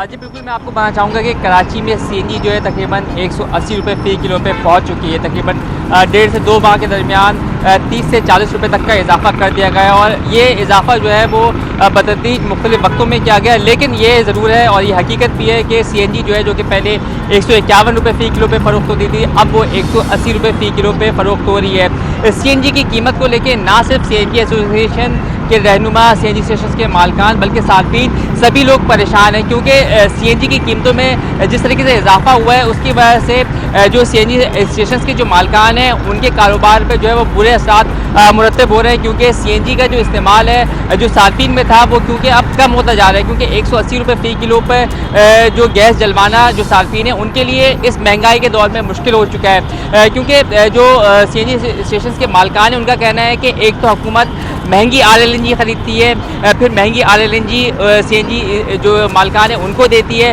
फिर उस पर 17% GST टैक्स भी देना पड़ता है, 5% कस्टम ड्यूटी भी देनी पड़ती है। तो ये तमाम तर अवामिल जो हैं वो इस वजह से जो है वो सीएनजी के पर केजी जो कॉस्ट है उस पर पड़ते हैं, और इसकी वजह से जो है वो सीएनजी की कीमतों में जो इजाफा किया गया है। जो सीएनजी स्टेशन के मालिकान उनका कहना है कि अगर हुकूमत सीएनजी स्टेशन के मालिकान को खुद LNG जो है वो दरामद करने की इजाज़त दे, GST को जो है जो कि 5% था 5% पे ही बरकरार रखे, कस्टम ड्यूटी जो 5% है उसको ख़त्म किया जाए, तो फिर यकीनन ये जो सस्ती जो गैस है, जो सस्ता ईंधन के तौर पर जो मुतारिफ कराया था, वो आम आवाम की कुव्वत खरीद में आ सके। ठीक है, आपकी बात बिल्कुल सही है सैयद वसीम इफ्तिखार कि अगर हुकूमत ऐसा करे, अगर हुकूमत इंपोर्ट की इजाज़त दे, अगर हुकूमत जो है मामला बेहतर कर ले, गवर्नेंस बेहतर कर ले, लेकिन ये अगर बहुत बड़ा मसला है, यही तो नहीं होता।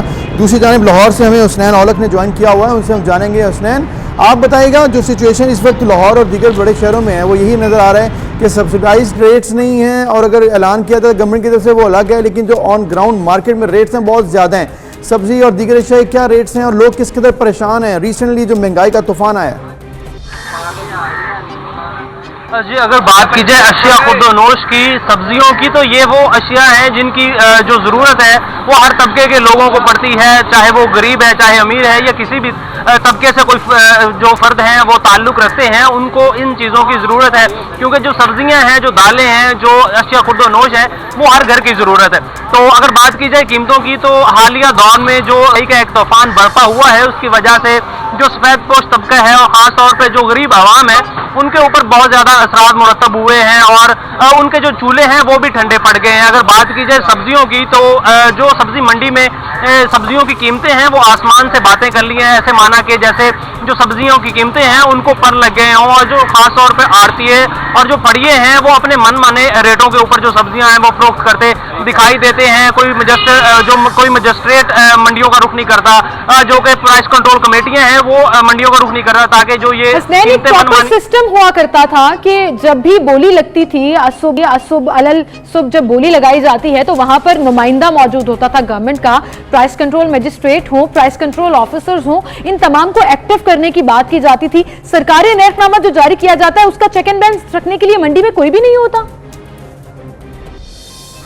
जी, अगर बात की जाए चेक एंड बैलेंस की, तो सरकारी जो नर्खनामे हैं वो तो जारी कर दिए जाते हैं, ऐसा माने कि जो सरकारी नर्खनामे हैं आंखें बंद करके जारी कर दिए जाते हैं, या फिर घर में बैठकर ही जारी कर दिए जाते हैं।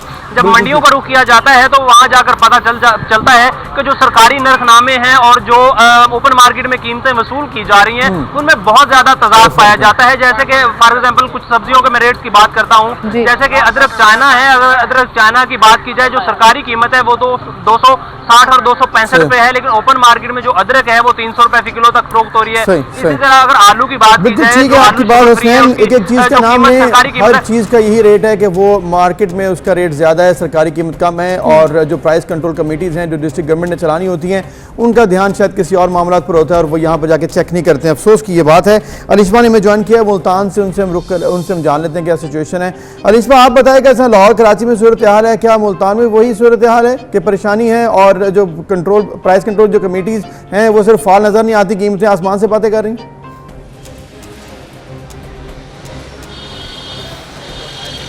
जी बिल्कुल, जैसा आपको हसनैन ने अभी बताया कि जो नर्खनामे जारी कर दिए जाते हैं वो सिर्फ एक लिस्ट ही जारी की जाती है। जब आम आवाम दुकान पे जाती है कोई भी चीज़ सब्ज़ी वगैरह लेने तो उसको उस कीमत में नहीं मिलती। आवाम आगे ही महंगाई से जो है परेशान है, पेट्रोल महंगा, LPG महंगी, सब्जियों की कीमत जो है वो भी आसमानों से बातें करने लगी। ऊपर से चेक एंड बैलेंस भी कोई नहीं है। इस वक्त मेरे साथ आम ही शहरी मौजूद हैं, उनसे जान लेते हैं कि महंगाई से क्या इफ़ेक्ट पड़ा है उनकी ज़िंदगियों पर। जी बिस्मिल्लाहिर्रहमानिर्रहीम। महंगाई की जो इफ़ेक्ट पड़ने वाली बात है, ये तब्दीली सरकार की बात है। मैं खुद PTI का सपोर्टर हूँ, लेकिन मुझे इस वक्त ये पता नहीं था कि हमारे साथ ही ये सारा अज़ाब हमें भुगतना पड़ेगा। इस वक्त जो महंगाई की जो शरह है वो आप सब्जियाँ देख लें, गोश्त देख लें, चिकन का रेट देख लें, कहाँ चला गया, गरीब आदमी की पहुँच से बहुत दूर हो चुका है। इस वक्त जो महंगाई की सबसे ज़्यादा वजह हमारे कारोबार की है। बेसिकली ना हम सैलरी पर्सन आदमी हैं, हम लोग ताज़ा रोज़ी करने वाले हैं। हमारा तकरीबन 100 से 120 रिक्शा हमारा इस वक्त चलता है, जिसमें से 70 से 80% रिक्शा जो हमारा है वो रेंट पे है। उसके LPG कीमत आप देख लें, 200 रुपये 190 रुपये किलो पर केजी LPG का रेट है। इस वक्त जून जुलाई अगस्त के महीने में LPG का रेट मैक्सिमम जो होता था वो 80 रुपये से 70 रुपये किलो, ये हमारा मैक्सिमम रेट LPG का हुआ करता था।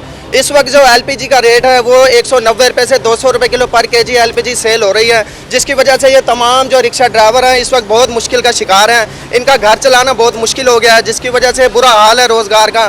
दूसरी वजह जो हुकूमत है वो ब्लेम करती है वीडा बस को कि इन्होंने शहरी सहूलियात के लिए जो इन्होंने सस्ता किराए का जो इजरा किया है, उस सस्ते इजरा का जब पंजाब हुकूमत को पता है कि ये सरासर खसारे में जा रही है वीडा, इसके बावजूद ये क्यों चलाने पे मजबूर है। इस वीडा की वजह से हम लोगों का दिन में कितने पैसे कमा लेते हैं इन शॉर्ट अब महंगाई के बाद इस वक्त जो आम जो ड्राइवर है हमारा वो अपना सारा अखराजात निकाल के जो घर लेकर जाता है वो 200 से 250 रुपए अपने घर लेकर जाता है। खाना बन जाता है 200-250 रुपए में। 200-250 में खाना क्या, आपको पता है कि सब्जी खाली सब्जी लेकर आए तो 100 से 150 रुपए की फैमिली पर्सन की सब्जी आती है जी।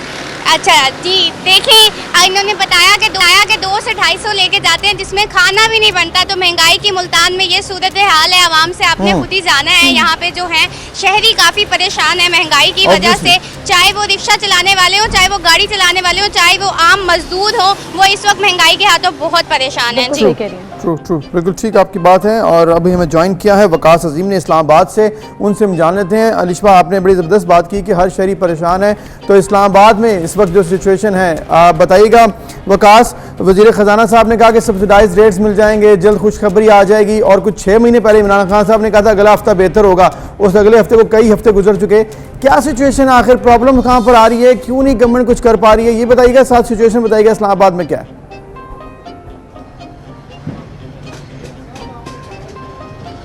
जी बिल्कुल, हुकूमत जो है महंगाई को में बिल्कुल जो है नाकाम हो चुके हैं, और वज़ीर ख़जाना बार बार यह दावा कर रहे हैं कि वो ख़ास तौर पर जो खाने पीने की अशिया हैं उसके लिए एक लॉन्ग टर्म पॉलिसी बना रहे हैं और एक शॉर्ट टर्म पॉलिसी है। शॉर्ट टर्म पॉलिसी के तहत हुकूमत ये कोशिश कर रही है कि बाहर से जो ग़िज़ाई अजनास हैं उनको दरामद किया जाए और यहाँ पर स्टॉक किया जाए। अब पता नहीं ये दरामद जो है ये कब होती है और यहाँ पर स्टॉक कब मुयसर होता है लोगों को, और सस्ते दामों कब तक लोगों को फराम होते हैं। लेकिन सूरत हाल यहाँ पर यह है कि गुज़िश्ता एक हफ्ते के दौरान इस्लामाबाद में चिकन की कीमत 215 रुपये फ़ी किलो से बढ़कर आज 270 रुपये फ़ी किलो तक पहुँच चुकी है। जब पिछले हफ्ते आगाज़ हुआ तो चिकन की कीमत 215 रुपये फ़ी किलो थी, और जब चिकन हफ्ते का अख्ताम हुआ तो 240 थी, और आज नया हफ्ता जब शुरू हुआ है तो 270 रुपये फ़ी किलो तक पहुँच चुकी है। यहाँ पर हमारे साथ मौजूद हैं, हम इनसे पूछते हैं कि आखिर क्या वजह है कि चिकन की कीमत क्यों बढ़ती जा रही है। चिकन की कीमत सर, ये बड़े बड़े जो मैन हेड ये बैठे हुए हैं ना गवर्नमेंट के साथ, ये बाहर स्मगलिंग कर रहे हैं चिकन यहाँ से पाकिस्तान से, पूरे शेडों का सौदा कर देते हैं। हम इस टाइम ये पोजीशन जा रही है कि हमें जो फार्मर था खुद माल आके देता था दुकान पे, पैसे भी नहीं लेता था। अब हम अपनी जेब में पैसे लेके भी घूम रहे हैं सुबह से, लेकिन माल नहीं मिल रहा है, इतनी शार्टेज है। अब माल मंडी में 10,000 रुपये रेट होता है, लेकिन मंडी वाले वहाँ पे 10,500 रुपये बेचते हैं। हम दुकानदार यहाँ पे दुकान पे किस तरह बेचें, आप मुझे ये बताएं। जी, जैसा कि आपने सुना कि यहाँ पर जो लोग हैं, ख़ासतौर पर जो दुकानदार हैं, उनका ये कहना है कि जो होलसेलर हैं, डीलर्स हैं, वहाँ पर बहुत ज़्यादा चिकन की कीमत बढ़ी है। और वज़ीर ख़जाना में बार बार ये कह रहे हैं कि जो फार्मर से लेकर होलसेलर और डीलर्स का मार्जिन है वो बहुत ज़्यादा है, उसको किसी तरह कंट्रोल करने के लिए कोशिश की जाएगी। और उसके लिए एक ऐलान किया था उन्होंने कि जो मजिस्ट्रेसी निज़ाम है वो बहाल किया जाएगा, लेकिन अभी तक पंजाब और इस्लामाबाद में कहीं पर मजिस्ट्रेसी निज़ाम के बहाल के लिए कोई ना तो नोटिफिकेशन हुआ है और ना ही अमली तौर पर ऐसा कोई इक़दाम नजर आ रहा है। एक सियासी बयान के तौर पर ले लेते हैं, क्योंकि ये सियासी बयानात ही हैं जो 3 साल से मुसलसल दिए जा रहे हैं। थैंक यू सो मच, आप हमारे साथ मौजूद थे, लेकिन अवाम की सुनवाई नहीं हो रही। चाहे खुरनोश की बात हो, वो चाहे ज़राए आमदन हो या क़ुव्वत खरीद बढ़ाने के हवाले से हो, यहाँ तो लोग 2 वक्त की रोटी पूरी नहीं कर पा रहे। वही माफिया स्ट्रांग हो रहे हैं, वही मिडिल मैन जो है वो कमा रहे हैं, और एक गरीब आदमी बेचारा पिसता चला जाता है। अभी एक ब्रेक लेते हैं, फिर मिलते हैं।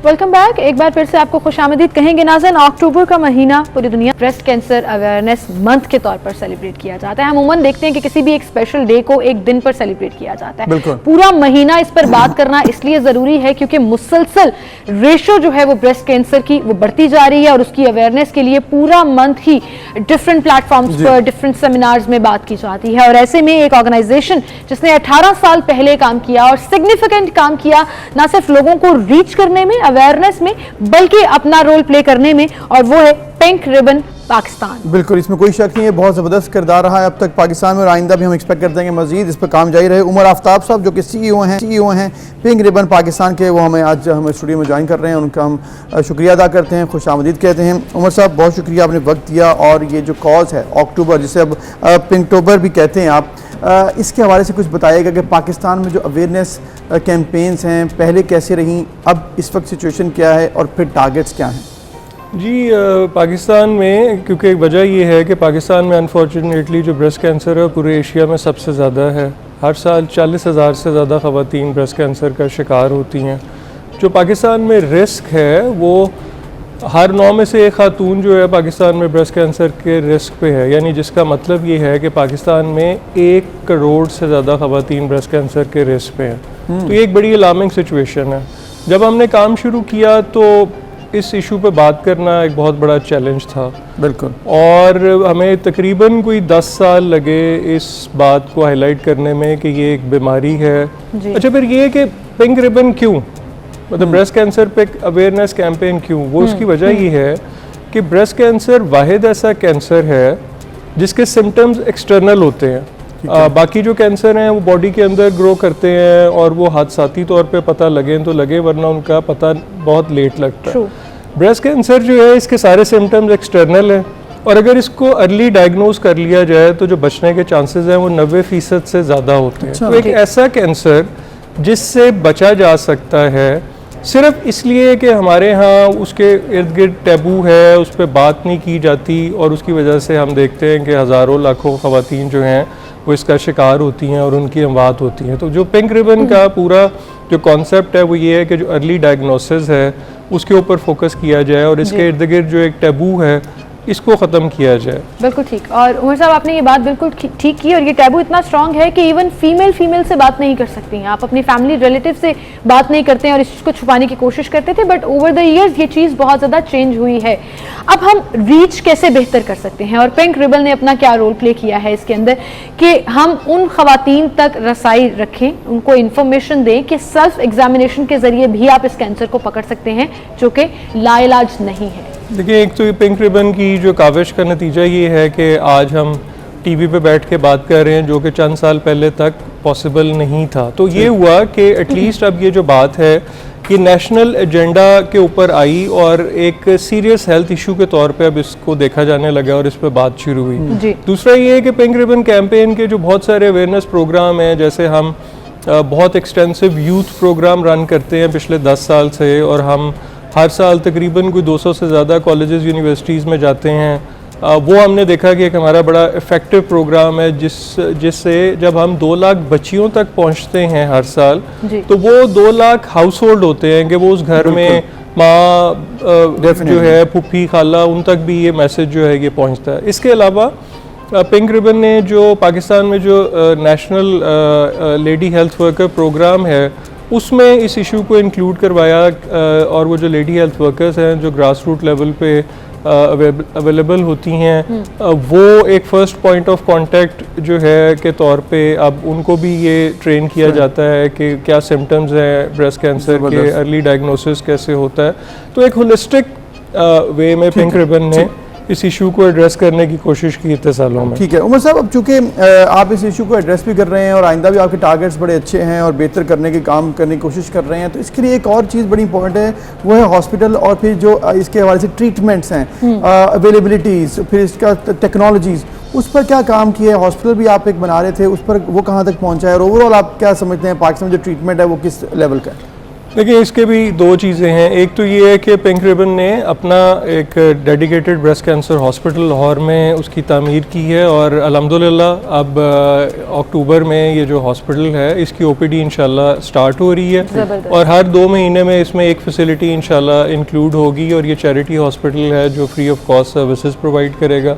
अच्छा, दूसरी तरफ गवर्नमेंट के साथ हमने अपना एक कॉल फॉर एक्शन जो अनाउंस किया, और हम गवर्नमेंट के साथ जो एडवोकेसी कर रहे हैं वो ये है कि एटलीस्ट जो डिस्ट्रिक्ट हेडक्वार्टर हॉस्पिटल हैं पाकिस्तान में उनमें मेमोग्राम फैसिलिटी जो है वो प्रोवाइड की जाए, ताकि कम से कम ग्रास रूट लेवल पे जो अर्ली डिटेक्शन है उसको जो है वो इंश्योर किया जा सके। ठीक है। इसके अलावा आज तक तो हम अर्ली डायग्नोसिस के ऊपर कैंपेन करते रहे, बात करते रहे। अब इस साल से हम इनफैक्ट प्रिवेंशन की बात भी कर रहे हैं। ठीक है। अच्छा, उसकी वजह ये है जी बिल्कुल कि जो कैंसर है, अब लेटेस्ट स्टडीज़ ये बताती हैं कि 40% जो कैंसर है वो प्रिवेंटेबल है लाइफस्टाइल चेंज से। ठीक है, वेरी ट्रू। यानी लाइफस्टाइल चेंज का मतलब ये है कि जो हम खुराक ले रहे हैं उसको हमें देखने की ज़रूरत है। उसमें से जो जेनेटिकली मॉडिफाइड फूड है, जो ऐसा फूड है जिसमें स्टीरॉइड्स और केमिकल्स इस्तेमाल होते हैं उसको प्रोड्यूस करने के लिए,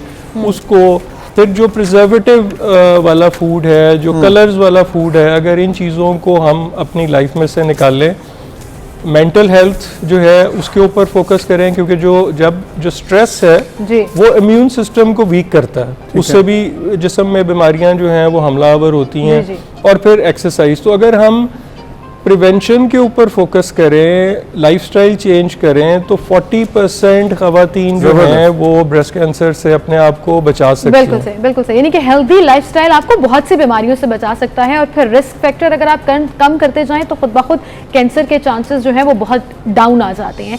लेकिन वहीं पर उमर साहब, अर्ली डायग्नोसिस का प्रॉब्लम भी है हमारा यहाँ पर। तो नॉर्मली जो केसेस मोस्टली रिपोर्ट होते हैं वो सेकेंड स्टेज से आगे की बात होती है, या थर्ड या फोर्थ स्टेज, और बिल्कुल एंड टाइम पीरियड होता है।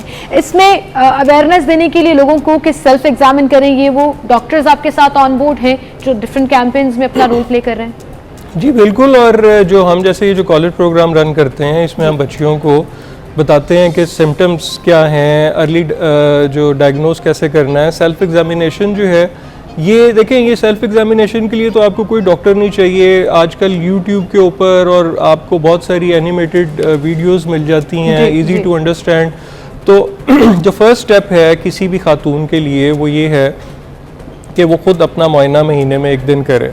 अच्छा, उसके बाद ये है कि जो 30 ईयर्स से ऊपर की खवातीन हैं वो 2 साल में 1 दफ़ा डॉक्टर से क्लिनिकल एग्जामिनेशन जो है वो करवाएं। और जो 40 साल से ऊपर की खवातीन हैं वो 2 साल में 1 दफ़ा मेमोग्राम अपना करवाएं। बिल्कुल ठीक, बिल्कुल ठीक है। उमर आफ्ताब साहब, आपका शुक्रिया कि आपने बड़ी ज़बरदस्त तरीके से तमाम बात की हैं, और ये पाकिस्तानियों के लिए बड़ा ज़रूरी है कि इस चीज़ को समझें और देखें, और इसके साथ हेल्दी लाइफस्टाइल के साथ साथ ट्रीटमेंट की तरफ भी जाएं। अगर कोई प्रॉब्लम है तो इसमें घबराएं मत, क्योंकि पाकिस्तान में हर किस्म का बेहतरीन इलाज मैसर है, तो उसको ज़रूर इस्तेफादा करना चाहिए और इसमें परेशान नहीं होना, बल्कि अपना इलाज करवाना। बिल्कुल। और अवेयरनेस का ये जो पूरा एक चेन है उसमें अपना हिस्सा डालना है। अगर आपको खुद पता लगा है या आपके पास खुद कोई नई इन्फॉर्मेशन आई है तो अपने पूरे ग्रुप ऑफ वो जो जिसे कहते हैं ना कि एक सर्कल है उसके साथ जरूर शेयर करें।